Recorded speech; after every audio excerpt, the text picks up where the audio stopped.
নমস্কার বন্ধুরা, কবিতার রান্নাঘরে সবাইকে স্বাগত।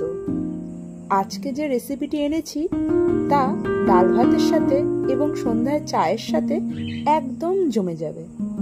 তাই দেরি না করে আমার সাথে আপনারাও বানিয়ে ফেলুন এই রকম ডালের বড়ার রেসিপি।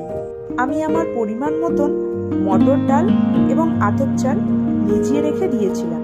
এরপর সামান্য জল দিয়ে একসাথে এই দুটোর পেস্ট করে নেব। পেস্টটা একদম মিহি করবেন না, একটু যেন দানা ভাব থাকে।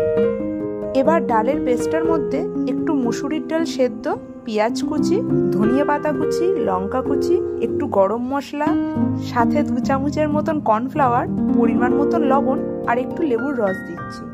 দিয়ে ভালো করে এটা মেখে নেব। মেখে নেওয়ার পর সামান্য হলুদ গুঁড়ো আর একটু কারি পাতা দিচ্ছি। কারি পাতা দিলে বড়ার টেস্টটা আর একটু বেড়ে যায়। এরপর গরম তেলের মধ্যে ডালের পেস্টটা দিয়ে বড়া কেটে নিচ্ছি। বড়া কাটার পরে মিডিয়াম ফ্লেমে আস্তে আস্তে করে আপনারা এটা লাল করে ভেজে নেবেন। ডালের বড়া বা পকোড়াটা আমার লাল করে ভেজে নেওয়া হয়ে গেছে। এরপর আমি তুলে নিচ্ছি। আপনারা এইরকম ভাবে মুচমুচে ডালের বড়া অবশ্যই করে খেয়ে দেখবেন, যা খেতে খুবই ভালো হয়।